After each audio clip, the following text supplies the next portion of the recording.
Baik, bismillahirrahmanirrahim. Assalamualaikum warahmatullahi wabarakatuh. Kembali lagi dengan Umi Diah dalam pelajaran PKN. Alhamdulillah kita masih diberikan kesempatan oleh Allah Subhanahu wa taala untuk menuntut ilmu. Jadi hari ini kita masuk ke materi selanjutnya, yaitu menyamai kesadaran konstitusional dalam kehidupan bernegara. Lembaga negara sesuai dengan Undang-Undang Dasar Negara Republik Indonesia tahun 1945. Kedaulatan berasal dari bahasa Arab, yaitu daulah, yang artinya kekuasaan tertinggi. Kedaulatan adalah kekuasaan yang tertinggi untuk membuat undang-undang dan melaksanakannya dengan semua cara yang tersedia. Kedaulatan rakyat berarti juga pemerintahan dari rakyat, oleh rakyat, dan untuk rakyat atau yang disebut dengan demokrasi. Di sini menurut Zain Boudin, kedaulatan memiliki 4 sifat pokok, yaitu asli, permanen, tunggal, tidak terbatas. Di sini Umi akan menjelaskan satu-satu dari 4 sifat pokok tersebut. Yang pertama tadi ada permanen. Permanen artinya kedaulatan yang tetap ada selama negara itu masih berdiri, walaupun pemerintah sudah berganti. Yang kedua ada asli, yang artinya kedaulatan itu tidak berasal dari kekuasaan lain yang lebih tinggi. Yang ketiga bulat, artinya kedaulatan itu hanya satu-satunya kekuasaan yang tertinggi. Dan yang terakhir tidak terbatas, artinya tidak ada yang terbatas, sebab apabila terbatas maka sifat tertinggi akan lenyap. Oke, baiklah, selanjutnya di sini ada bentuk-bentuk kedaulatan. Jadi bentuk kedaulatan itu terbagi menjadi 2 bentuk yang memiliki sistem yang berbeda. Yang pertama ada kedaulatan ke dalam, yang kedua ada kedaulatan keluar. Kedaulatan ke dalam, kedaulatan yaitu negara atau pemerintah berhak mengatur segala pemerintahan rakyat atau negaranya melalui berbagai negara yang dibentuk oleh negara tersebut. Itu tadi kedaulatan ke dalam. Sedangkan kedaulatan keluar adalah pemerintah mempunyai kekuasaan yang bebas, tidak terikat dan tidak tunduk kepada kekuatan lain selain ketentuan yang sudah ditetapkan. Oke, selanjutnya di sini secara umum terdapat beberapa teori kedaulatan dari beberapa ahli kenegaraan. Yang pertama ada teori kedaulatan Tuhan. Teori kedaulatan Tuhan menganggap pemilik kedaulatan yang sesungguhnya adalah Tuhan.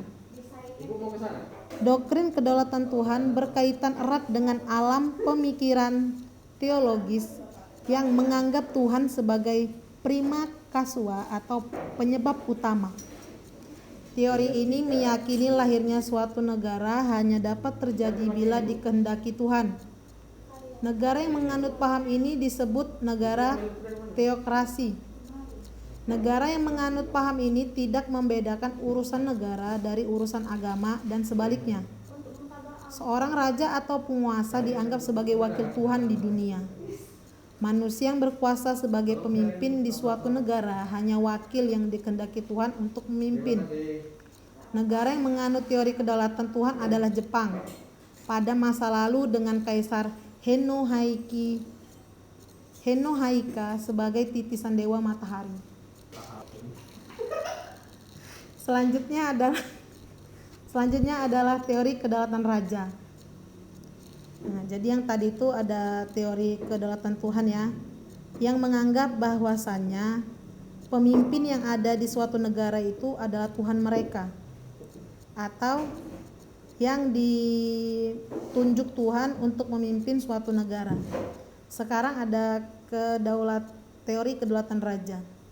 Jadi di sini teori kedaulatan raja menganggap raja sebagai wakil Tuhan atau titisan dewa yang bertugas untuk mengurus segala hal menyangkut kehidupan duniawi. Kekuasaan tertinggi dalam suatu negara berada di tangan raja. Raja dianggap sebagai keturunan dewa. Jadi legitimasi dari kekuasaan raja atau kaisar adalah karena mereka merupakan wakil Tuhan atau titisan dewa, sehingga memiliki keistimewaan tertentu yang tidak dimiliki manusia lain. Raja berkuasa secara mutlak atau absolut, sehingga raja dapat berbuat semuanya atau bertindak tirani dan tidak tunduk pada konstitusi. Contoh negaranya adalah ada Perancis, Jerman pada masa pemerintahan Hitler. Karena kedaulatan dimiliki oleh para raja, akhirnya raja berkuasa dengan sewenang-wenang, dan Raja Louis dari Prancis dengan sombongnya berkata, "Negara adalah saya." Oke, di sini selanjutnya ada kedaulatan rakyat. Menurut teori ini, kekuasaan tertinggi ada di tangan rakyat. Maka dari itu, legitimasi kekuasaan pemerintahan adalah berasal dari rakyat. Teori kedaulatan rakyat menganggap kehendak rakyat adalah satu-satunya sumber kekuasaan bagi pemerintah.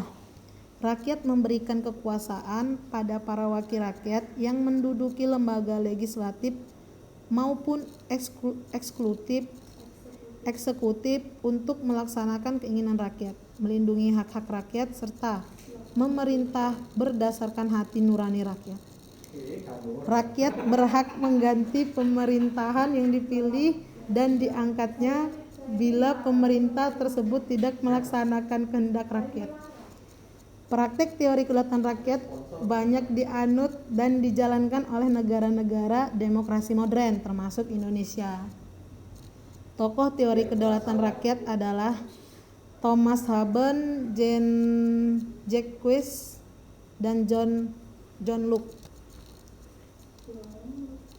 Oke, selanjutnya ada teori kedaulatan negara. Dalam wilayah suatu negara, hanya negara itu yang berdaulat penuh. Tidak ada seorang pun yang berhak menentang kehendak negara, sehingga kekuasaan negara tidak ada yang membatasi. Negara mempunyai kekuasaan yang tidak terbatas, artinya negara berhak mengatur semua warga negara dan harus taat patuh terhadap kehendak dan keinginan negara tersebut. Negara mempunyai kekuasaan tertinggi yang berasal dari negara itu sendiri. Tidak ada yang lebih tinggi dari negara, termasuk hukum, karena hukum merupakan buatan negara. Hukum dibuat untuk kepentingan negara dan tidak dibatasi oleh hukum lain. Teori ini berkembang dengan tokoh George Jelinek. Penerapan kedaulatan ini dilakukan oleh para pejabat negara yang menjadi simbol kekuasaan negara. Contoh negaranya adalah Rusia pada masa pemerintahan Stalin. Oke, yang terakhir ada kedaulatan hukum.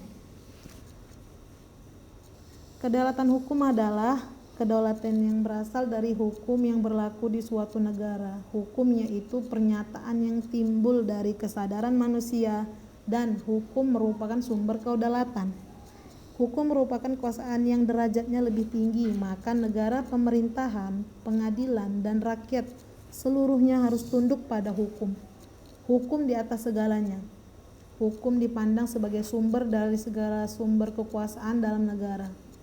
Negara hanya sebagai organisasi sosial yang tunduk kepada hukum. Kekuasaan negara harus berpijak dan berlandaskan hukum. Maksudnya, kekuasaan yang dimiliki oleh pemerintahan itu didapat atau diatur oleh hukum yang berlaku di negara tersebut, sehingga kekuasaan itu sah berdasarkan hukum yang berlaku. Hukum juga dijunjung tinggi oleh segenap warga negara dan pemerintah. Maka semuanya harus menghormati dan mematuhi hukum yang berlaku. Pelanggar hukum harus dikenakan sanksi tanpa kecuali. Tokoh teori kedaulatan hukum adalah Hugo Crabbe, Immanuel Kant, dan Rudolf Krenekbuk. Oke, sampai sini saja penjelasan kita hari ini. Semoga kalian dapat membedakan teori-teori tersebut. Dan hari ini kita belajar ada 5 teori. Yang pertama teori kedaulatan Tuhan, yang kedua teori kedaulatan raja, yang ketiga teori kedaulatan rakyat, yang keempat teori kedaulatan negara, dan yang kelima adalah teori kedaulatan hukum. Jadi Umi harap kalian semua bisa membedakan dari kelima teori tersebut. Tidak hanya itu, dan kalian dapat memahami kedaulatan memiliki 4 sifat pokok dan dapat membedakan apa itu kedaulatan ke dalam dan kedaulatan keluar. Baiklah, sampai sini saja penjelasan dari Umi. Jangan lupa dibuat ringkasannya, tidak harus dikumpul hari ini, kapanpun boleh, asal ketika Umi suruh ke sekolah membawa catatan itu harus ada. Paham semuanya? Oke, baiklah. Umi akhiri dengan wabillahi taufiq wal hidayah. Assalamualaikum warahmatullahi wabarakatuh.